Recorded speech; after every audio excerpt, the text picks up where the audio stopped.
The next one we're gonna do, let's do Keon's first because apparently Keon. No, let's keep going with the stable. Yeah, let's do mine. Let's do mine first. Okay. I think this one is interesting. So Nick Carter released a podcast. He released another post this week. It was called "Situating Stablecoins in the Payment Landscape." Scoresby did a really good job of kind of going through it, and he kind of gave his thoughts on it. I want to share the post directly here because I think it's worth sharing here directly. So he pretty much gives a really good introduction, and he starts off by surprisingly going straight to Patrick Collison's tweet, which is this one over here. So Patrick Collison has a tweet that says stablecoins are room temperature superconductors for financial services. Thanks to stablecoins, businesses around the world will benefit from significant speed, coverage, and cost improvements in the coming years. Stripe is going to build the world's best stablecoin infrastructure. And to that end, we are delighted to welcome stablecoin to Stripe. So if you don't know, there was a post on Stacker.News this week about Stripe launching its L1 blockchain tempo. What that is basically blockchain design for payments, which is an L1. It's kind of weird why they did a blockchain. Yeah, it's kind of weird why they did that. To me, it really doesn't make a lot of sense. But I think it was interesting because Nick like literally lays this out in the opening paragraph of his like whole essay here, and he basically says Patrick Collison is wrong. They're not room temperature superconductors for finance. He said room temperature superconductors are theoretical. People don't have great intuitions about them. Stablecoins exist and work great today. They are more akin to Starlink for finance. So he's basically saying that what Patrick is saying is like theoretical. It sounds very like really, really cool and esoteric, but in reality, stablecoins already exist today.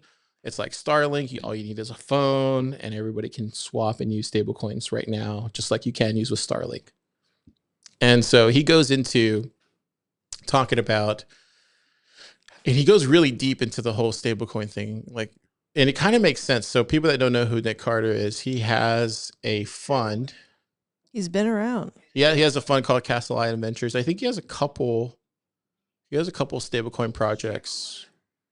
He has a couple stablecoin projects. I think one of them is called Stable. We know that. I think there's one of them called Stable. Yeah, Stable is called right here, Stablecoin. So I mean, he's talking his own book for the stackers at home listening. But he goes into explaining what stablecoins are. He goes into USD banking.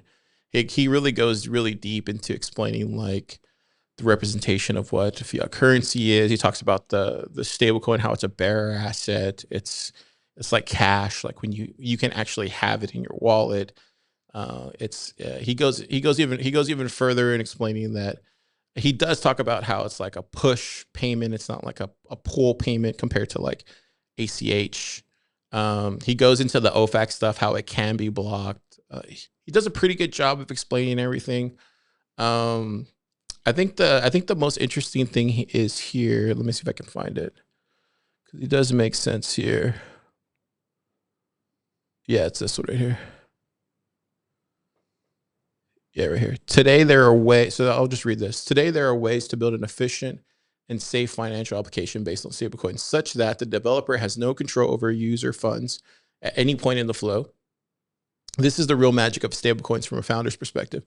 This reduces the fixed cost of building a neobank or a fintech style network from possibly hundreds of millions if you're getting a bank charter, or tens of millions if you're getting money transmitter licenses, or simply the engineering costs, possibly under $1 million. As you might imagine, this order of magnitude reduction in fixed costs is causing an explosion of products in the space.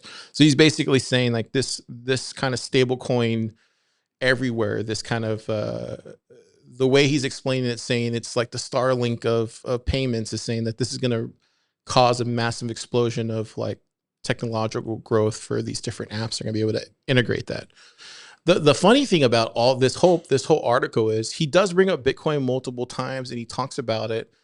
And he does talk about the like interoperability and the programmability of stablecoins. And he talks about this future right here about how it's going to be able to work with like smart contracts and all this kind of stuff. But the only thing I think that he really doesn't really hit home on And I think he kind of, the only thing I would slightly push back on, and it's not me like really criticizing or anything. I think the only thing he doesn't really push back on is just how this is gonna like lead to this kind of like, I think once AI gets involved with kind of stable coins and we have all these wallets, like I think it's just gonna, I don't think it's gonna freeze funds. But I do think it's gonna automate, like automatically block people from spending those funds, if that makes any sense. And I think it still gives Bitcoin the upper hand, and it still gives Bitcoin companies who are building the Bitcoin wallets an upper hand. But I do think stablecoins, from basically what he says, definitely gives them the advantage right now and into the next 5-7 years for sure. Because it does seem like there's this kind of stablecoin rollout that's happening, and it is inevitable.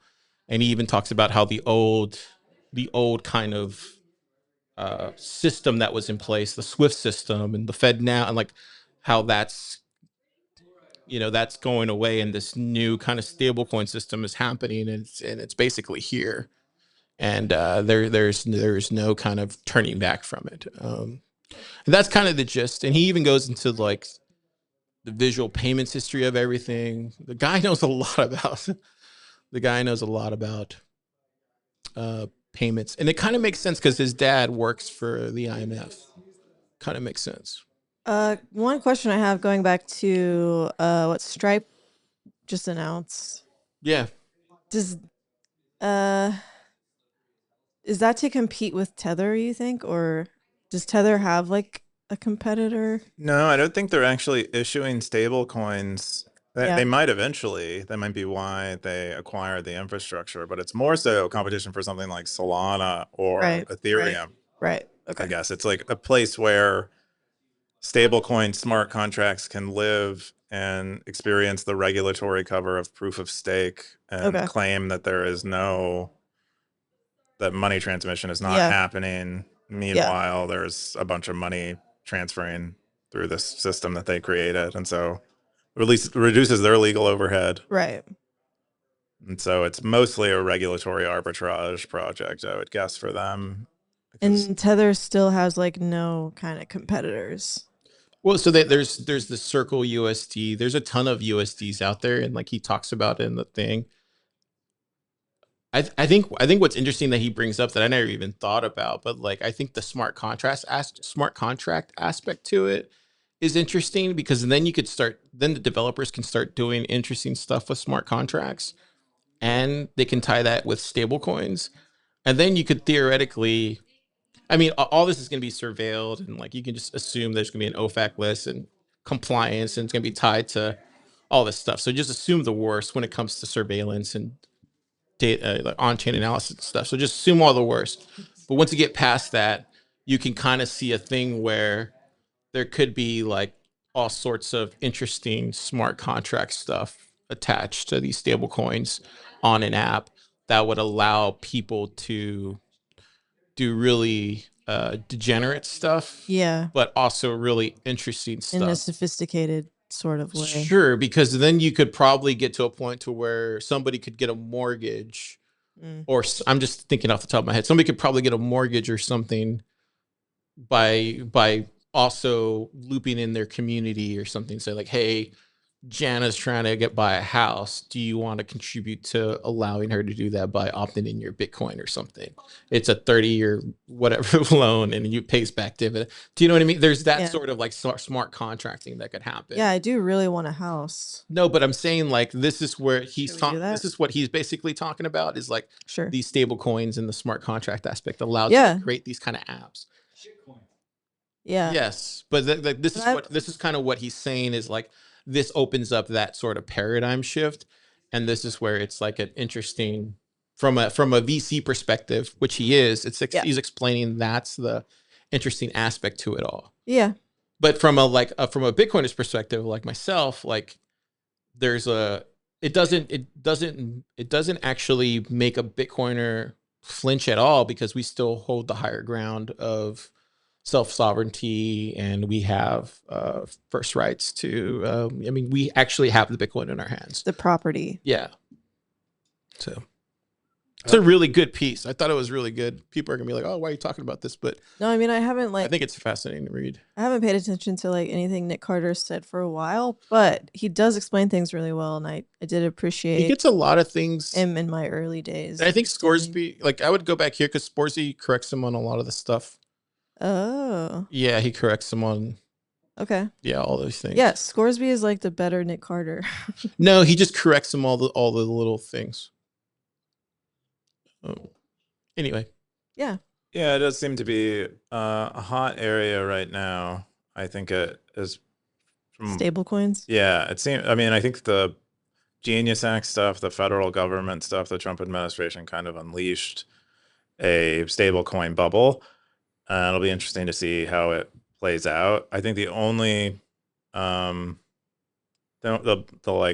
the nice lining, what do they call that? The silver lining. The silver lining to this for Bitcoiners, I think, is that this might get people a little more comfortable with digital bearer assets.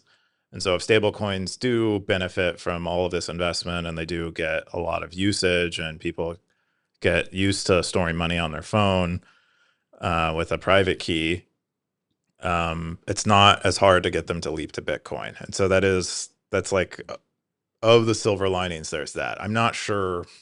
I don't really believe in there being a whole lot of things you can do with the financial engineering and smart contracts that are going to be much better than you can get at a traditional bank. Maybe if you're unbanked, it has some appeal, but I just don't. I just think this is mostly an attempt of rich people who don't currently run banks to become the new bank runners. Like that's a fair assessment. Yeah, I think it's mostly like banks are good business. It's hard to do a bank. It's hard to, banks have network effects. How do I compete with banks? Well, I'll support this new technology that's very bank-like and he does. Has a regulatory. It's interesting that you bring that up. He does bring up he does talk about the old way of doing things, and let me see if I can find it. Where is it at?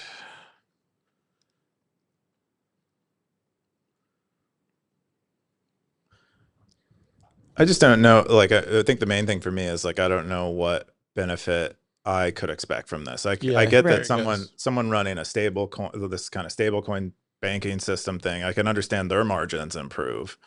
But for me as a client, I guess some of these stable coins offer better yields, but yields like on a dollar, like real yield is probably negative still because I'm holding dollars. So I'm not. So yeah, it's funny you mentioned that. So he does bring up the fact that like these nested hierarchies, like in how banks don't process payments directly. So basically what he's saying is like these transactions that we use aren't routed in a straight line. Like they all get routed to New York, and then there's just like this exchange that happens, even if you're like coming from somewhere else entirely in a different world. So so kind of to your point, like why do they do that? I'm sure there's a reason why they did that, and so there's probably a reason why they did that, and he goes through all of that and why they do that. But yeah, like you're saying, it's probably not easy to run a bank, and so there's probably reasons for all these things, and yeah, we're gonna find out. Yeah, I don't know. I don't know if the problem with banks is that we don't have enough of them. I don't know if that, or like we don't have enough VC funded banks. Yeah, he does say here, like the U.S. wields a great deal of soft power of controlling financial flows. But I don't know. We'll see.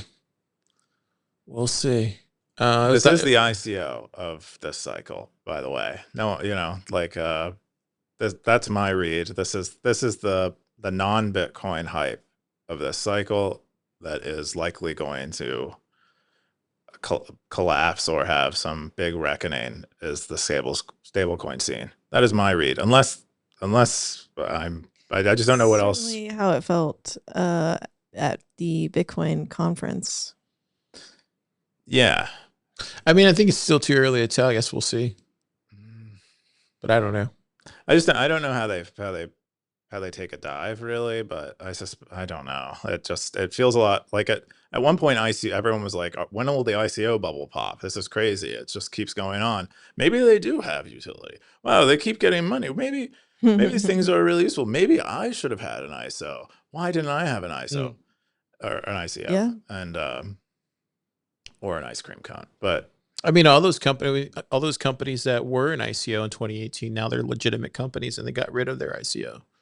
So that's all another of other. them? Not, I mean, me and Ben were looking one up earlier, and he was asking me about a company, and then I was like, that just something doesn't feel right. I mean, the more we started digging, we found out they had an ICO in 2018, and they gave all their tokens away to make those corporate partnerships, and they don't even mention the ICO. Yeah, I think for big companies that are doing this kind of stuff, they're not going to take a big hit from it. It's like, But to go back to your point is like I'm saying, sometimes in the long run, it doesn't matter. not for a big company, but I think Yeah. for a young startup that's banking on stable coins, I don't know. But maybe this is, maybe this is a new banking paradigm we're in. I mean, we are like, the future does seem to be getting shittier financially. So maybe this is just the next rung on the ladder up to shit heaven. Yeah, it's interesting. Interesting. I thought it was worth bringing up because it's an interesting. It was an interesting article.